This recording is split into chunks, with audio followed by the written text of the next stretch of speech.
Welcome, everyone. Just wanted to thank you for being here. In this series, we're presenting information that is adapted from the book.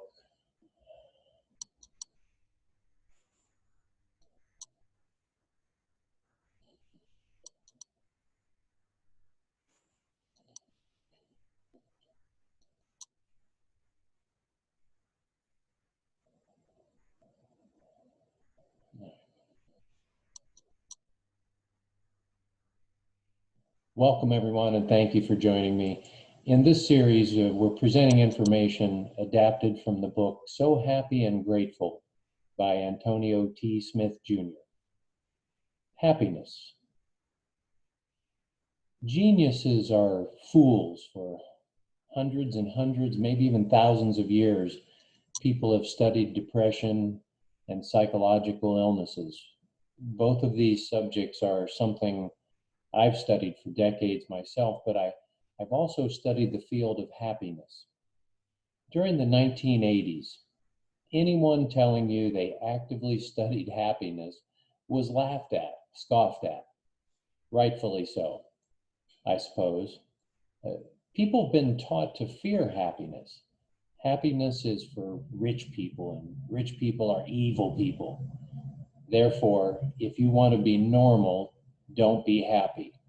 Be serious, you fool. Well, I encourage you all to be fools because it is in the idiots of this world that change communities and even the world. Every genius that has ever walked this earth, every single thought leader that dared to lead his or her field in detailed knowledge have all been called fools. In fact, the world is very unkind to geniuses until they die. Once a genius dies, then the masses appreciate him or her and wishes his or her presence was still in the physical form. History is not kind to its leaders until its leaders are history. Let that sink in just for a moment. During the 1990s, the happiness field of study would gain credibility, and now in the 21st century, people like me study happiness and teach it all over the world. There's even an official name for this field. It's called positive psychology. Happiness leads to everything. Now, before we go any further, you should understand first and foremost that happiness is guaranteed to help you achieve your other goals, have better relationships, and do better on your jobs because people will actually like you. Go figure, huh? Whatever you're pursuing in life, happiness will help you get there further and faster. Sure, there are angrier ways to get to your goals, but for some of you, you achieve a form of happiness when you are upset. So it is that angry happiness that got you to where you wanted to be. However, many people like me will argue that getting somewhere without happiness is to limit to where you could have arrived. Happiness is stronger than any of us will ever understand. Happiness is more complex than you think it is. There's a very peculiar thing that occurs when you study happiness. As you collect data and follow people for years, this kind of research has been conducted since the 1980s and beyond.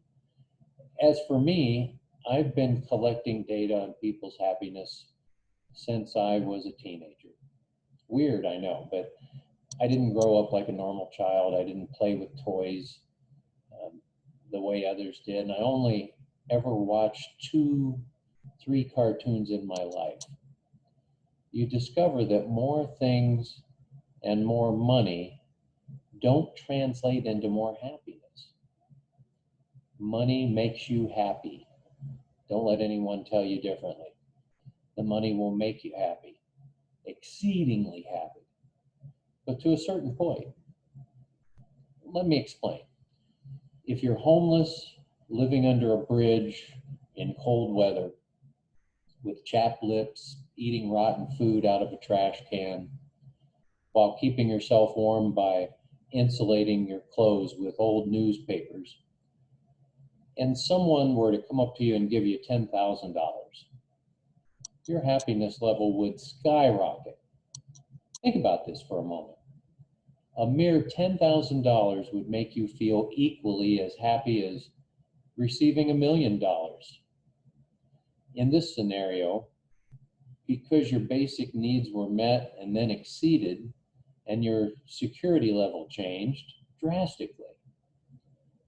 Let's return to the homeless and receiving $10,000 scenario. If in 3 more days you were to receive another $20,000, say, you would be $20,000 happier.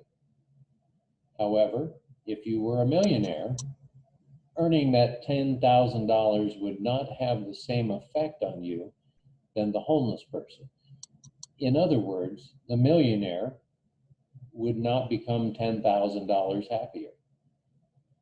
If you were a billionaire, I could imagine sneaking $10,000 into your bank account and you wouldn't even notice it was there. Now here's where it gets tricky. Once you meet all your basic needs and then put yourself into the overflow, your happiness expectations will change. Security will no longer drive you, but acceptance. You will now want someone to share your safety with, or friends to share your happy moments with you. Of course, this scenario considers information that was first introduced to the world by Maslow's hierarchy of needs. This was presented in a paper by Abraham Maslow. He wrote this in 1943, proposing this theory that happiness seems to get even more complex than being homeless. Psychologist Sonia Labrunsky discusses the happiness set point in her book, The How of Happiness. She suggests that 50% of happiness is genetically predetermined, it's inside us, while 10% is due to life circumstances and 40% is the result of your outlook. Here's what's crazier than that. She's citing strong evidence and research about this happiness set point, which comes from a series of studies that followed identical and fraternal twins. Many people have since cited this research, and this is now called the 50-10-40% formula. We'll show a picture of how this looks to the side. Of course, some people disagree with this. I don't blame them, nor do I blame you should you disagree. However, I have a vast understanding of genetics and neurology and cognitive behavioral therapy, and in truth, these 3 fields of study don't completely solve all the problems against this research. But I will introduce what might be a new concept for you. It's backed by hard science. Personality begins before birth. Here's an excerpt from an article in Psychology Today. Research indicates that even before birth, mothers' moods may affect child development. Comments Dr. Catherine Monk, a researcher at Columbia University. In summarizing Monk's work, Anne Murphy Paul, in her cover story for Time magazine, writes that a pregnant woman's mental state can shape her offspring's psyche. These observations and those of others investigating fetal origins, the study of how the 9 months of gestation influences physical, mental, intellectual, and emotional functioning, mirror empirical observations long noted by mental health providers. Ladies and gentlemen, this is scary. Why? Because we're not nice to each other as human beings, and many people are in a relationship with one another while hating each other. It is very common these days to love someone's body parts and confuse that love with actual love, or to love not being alone and to confuse this feeling of security with real love. As a result, we argue back and forth with our significant others, and we begin to shape our children's personalities. On the other hand, let's say you don't argue back and forth. Your environment can affect your mood, and this will shape your child's personality. If you're the mother that think of it this way, if your country goes to war and your homeland becomes a war zone, and let's say food becomes scarce, your mood will tell your unborn child that you love him or her very much, but that the world is a terrifying place.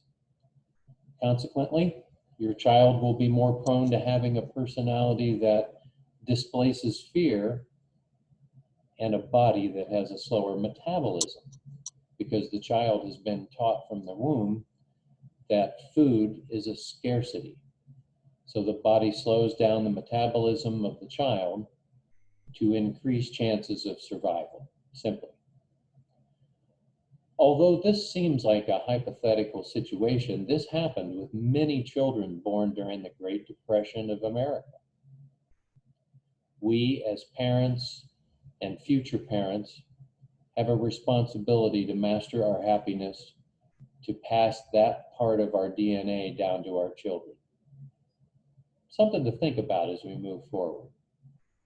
Now, don't get me wrong, this is not a religious discussion. To be clear, I will argue throughout that you can transcend genetic and cultural limitations that have been put on you to decide your current level of happiness. Your happiness meter, as it were, should be as large as airports, not the hangars, but the entire airports. In fact, if you can think of something larger, which you know you can, make your happiness meter that big, because that is what you deserve.